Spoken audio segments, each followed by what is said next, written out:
Hi friends, எல்லோருக்கும் வணக்கம். நம்ம சேனல் சப்ஸ்கிரைப் பண்ணாதவங்க சப்ஸ்கிரைப் பண்ணிக்கோங்க. இன்றைக்கி வியாழக்கிழமை காலையிலங்க. இன்றைக்கி ஃபுல் டே விளாக் தான் பார்க்க போகிறோங்க.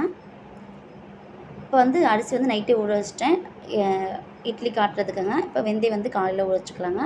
நைட்டே அரிசி ஊற வைக்கும்போது சமையல் எல்லாம் முடிச்சுக்கிறது கையோட நான் அரிசி ஆட்டிக்குவேங்க. கொஞ்சம் இங்கே மதிய நேரம்லாம் அந்த மாதிரி கரண்ட் போனாலும் காலையில் எப்போயுமே ஆட்டி வச்சுக்கோங்க. இப்போ அவரைப்பருப்பு தக்காளி குக்கரில் வேக வச்சுட்டேங்க. அவரைப்பருப்பு சாம்பார் தான் கேட்டு போகிறேன். சாப்பாடு பருப்பில் வச்சுட்டேன். இப்போ வந்து ஒரு வானலில் எண்ணெய் ஊற்றி கடுகு கருவேப்பிலை சின்ன வெங்காயம் நீட்டாக போட்டுக்கலாங்க. வரமிளகாய் போட்டு கத்திரிக்காய் கட் பண்ணி வச்ச கத்திரிக்காய் போட்டு வணக்கிக்கலாங்க. பருப்புமே வெந்துருச்சுங்க. பருப்பு தக்காளி மட்டும் தான் போட்டு வேக வச்சுருக்கோம். இதுக்கு சாம்பார் தூள் புளித்தண்ணெலாம் தேவையே இல்லைங்க. இது சிம்பிளான அவரைப்பருப்பு சாம்பார் தான். இதுக்கு புளியும் ஊற்ற மாட்டாங்க. சாம்பார் தூள் வேணால் நம்ம ஆட் பண்ணிக்கலாங்க. இதுக்கு சாம்பார் தூள் போடாமல் நான் வெறும் அவரைப்பருப்பு சாம்பார் ரெடி பண்ணிக்கிறேங்க. சாம்பார் கொதிச்சிச்சுங்க. சாப்பாடுமே விசில் வந்துடுச்சு. ஒரு வானலில் எண்ணெய் ஊற்றி கடுகு கருவேப்பிலை சின்ன வெங்காயம் போட்டு வணக்கிக்கலாங்க. ரவுண்ட் ரவுண்டாக வெண்டைக்காய் வந்து கட் பண்ணி வச்சுருக்கேன். வெண்டைக்காய் போட்டு வணக்கிட்டு மஞ்சத்தூள் உப்பு போட்டு தேங்காய் துளி போட்டு இறக்கிக்கலாங்க. வெண்டைக்காய் ரெடி ஆகிடலாம். சாப்பாடு பாப்பாலாம் ஸ்கூல் போயிட்டாங்க. அப்படியே பேர் ஒரு பாட்டில் எடுத்து மாற்றி வச்சுக்கலாங்க.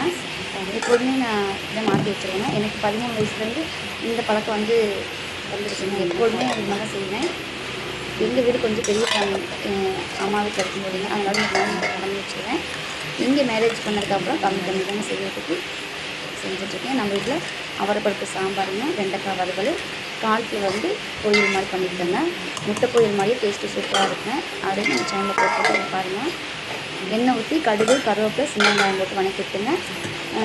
வேக வச்ச காலிஃப்ளவர் சுடுதண்ணை போட்டு எடுத்துக்கிட்டோம்னா அந்த காலிஃப்ளவர் போட்டு ஒரு கட்டி வெங்காயத்தில் மஞ்சள் போட்டு வணக்கிட்டு தேங்காய் தூள் கொட்டி இருக்குன்னா சிம்பிளான காலிஃப்ளவர் பொரியல் ரெடி ஆகிடும். டேஸ்ட்டு சூப்பராக இருக்குன்னா ஒரு முறை ட்ரை பண்ணி பாருங்கள். எல்லாத்துக்குமே சாம்பார் சட்னி புளி குழம்புக்கு எல்லாத்துக்குமே ரசத்துக்கு சூப்பராக இருக்கும். ட்ரை பண்ணி பாருங்கள். அப்படியே நேற்று வந்து நான்வெஜ் செஞ்சதுனால அப்படியே கழுவி வச்சுலாம் சமையல் அடுப்பெலாம் தொடச்சிட்டு சாப்பாடை மாற்றி வச்சுட்டாங்க. இப்போ எங்கே போகிறோம்னா நம்ம வீட்டுலேருந்து ஒரு 4-5 ரோடு தாண்டிங்க இந்த மாதிரி கடை போட்டுருக்காங்க. வருஷத்துக்கு ஒரு முறை இந்த மாதிரி வருவாங்க. நமக்கு தேவையானதை நான் எடுத்து வச்சுட்டேங்க.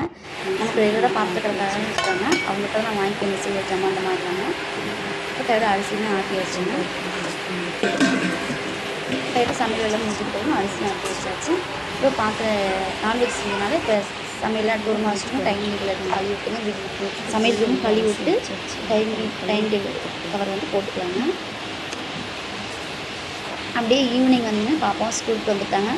அவங்க வந்து பொடி கொஞ்சோண்டு வெங்காயம் அரைஞ்சிருக்கா காரப்பொடியோட செஞ்சுட்டதுங்க. சும்மா சாதாரணமாக காரப்பொடி மாதிரி செய்யணும் அந்த மாதிரிங்க. பாப்பாவே கட் பண்ணி அவங்க செஞ்சுக்குவாங்க. கொஞ்சம் மிளகாய்த்தூள் தேங்காய் வெங்காயத்தை பொடிசாக கட் பண்ணி போட்டுங்க சாப்பிட்டுக்குவாங்க. வாங்க நம்ம வாங்கி பார்க்கலாங்க. நமக்கு தேவையானது மட்டும்தான் நான் இன்றைக்கி வாங்கிக்குவோம். இந்த பிளாஸ்டிக் டப்பா வந்து அது வாங்கிக்குவோங்க, அவ்வளோதான்.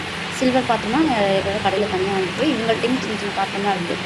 நமக்கு தேவையான நான் தனியாக கடையில் அவங்கள்ட்ட வாங்கிக்குவோம். 2 ஒரு உண்டியல் வந்து 10 ரூபாங்க. பாப்பா 2 பேருக்குமே 2 உண்டியல் வாங்கிட்டு இந்த வாட்டர் பாட்டில் தோட்டத்துக்காக தண்ணி எடுத்ததுக்காக 70 ரூபா அந்த ஊருக்கு வாட்டர் பாட்டில். இது 20 ரூபா. பஸ்ஸில் போனால் நம்ம மிஸ் பண்ணிடுவோம். அதனால் அந்த மாதிரி வாட்டர் பாட்டில் வாங்கிக்கிறேன். இது வந்து சின்ன பட்டிக்கு 50 ரூபாங்க. 2 வாங்கியிருக்கேன். வாசல் குடிக்கிறதுக்கு சுடுதண்ணி ஹீட்டு போட்டு தண்ணி ஊற்றி. இது வந்து லெட்டின் டவர் ட்ரெஸ் 30 ரூபா தான். பரவாயில்லைங்க. வெளியில் வாங்கினா 70 ரூபா 80 ரூபா வருங்க. நல்லா ஹெவியாகவே நல்லாவே இருக்குதுங்க. நமக்கு தேவையானது மட்டும்தாங்க வாங்கிக்குவோம். அதுக்கப்புறம் நிறைய பாத்திரம் இருந்து நமக்கு பார்க்க ஆசையாக தான் இருக்கும். அது நம்ம வீட்டில் நிறைய இருக்கிறதுனால தேவைப்படுறது இருக்கிறதுனால நான் இது மட்டும் வாங்கிக்குவேன். வருஷத்துக்கு ஒரு முறை தான் வருவாங்க. இது வெளியில் வாங்கினா 150 ரூபா அந்த டப்பாதாங்க. பரவாயில்ல தான். நான் சின்ன பக்கெட்டில் வாங்கினா 80 ரூபா. இவங்கள்ட்ட 50 ரூபா தாங்க.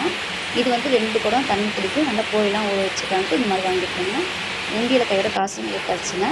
இந்த வீடியோ உங்களுக்கு கண்டிப்பாக பிடிச்சிருக்குங்க. பிடிச்சி லைக் பண்ணி சப்ஸ்கிரைப் பண்ணிக்கோங்க. தேங்க்யூ ஃபார் வாட்சிங். கமெண்ட் பண்ணுங்கள்.